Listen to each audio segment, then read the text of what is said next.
Alors bonjour à toutes et à tous, je me retrouve devant vous aujourd'hui, je m'excuse d'avoir été un petit peu absente ces derniers temps, mais j'avais pas trop la tête pour tout vous dire à faire des vidéos. Donc je retrouve aujourd'hui malgré tout avec une idée romantique, un chignon que j'aime bien faire en fait et que je me suis dit que peut-être vous aimeriez faire. Donc parfait à porter même si vous êtes lavé les cheveux depuis quelques jours, comme c'était le cas pour moi.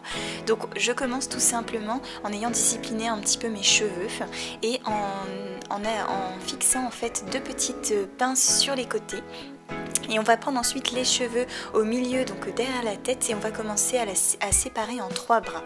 Donc ces trois brins en fait vont nous servir à faire une natte inversée. Donc comme vous allez voir, on va travailler avec ces trois mèches et on va ajouter au fur et à mesure en fait sur les côtés donc les cheveux.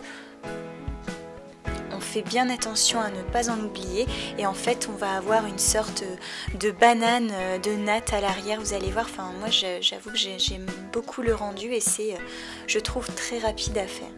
Donc vous continuez, vous prenez à droite. Si vous n'avez pas encore vu ma technique de natte inversée, je vous invite à aller voir notamment mon encyclopédie de la tresse où je l'explique et dans d'autres vidéos également pour celles qui me suivent. Donc vous continuez, vous allez bien jusqu'en bas en fait de votre nuque. Vous maintenez bien, donc comme vous pouvez le voir, même avec des cheveux mi-longs, c'est tout à fait faisable. Si vous avez les cheveux plus courts, vous pourrez aussi le faire, mais vous arrêtez un tout petit peu avant au niveau donc de la natte. Et si vous avez des cheveux plus longs, vous pourrez terminer en un beau chignon ou tout simplement en rentrant progressivement les cheveux à l'intérieur. Donc il faudra juste que ça soit un petit peu plus desserré à la base pour laisser la place en fait de rentrer la natte. Donc comme vous pouvez le voir, là on a des petits cheveux qui dépassent, celles qui ont des dégradés, je pense que ça vous arrive aussi, mais on peut tout à fait dompter ça avec des petites pinces. Donc une fois qu'on est ici, on va desserrer en faisant bien attention à ne pas défaire ce qu'on a déjà fixé.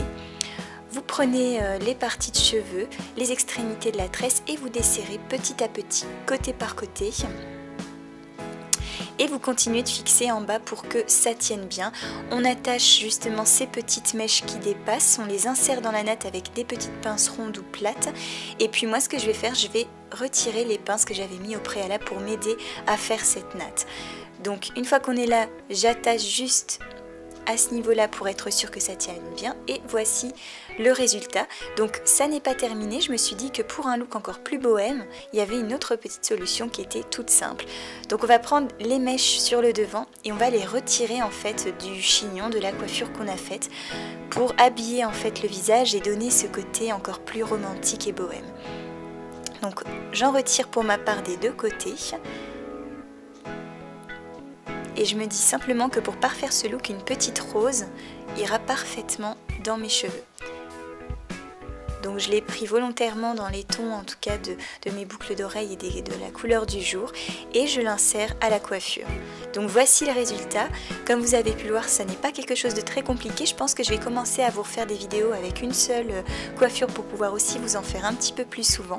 Donc voilà, n'hésitez pas à me dire ce que vous en avez pensé en commentaire et si vous pourriez l'adopter pour une soirée en amoureux par exemple.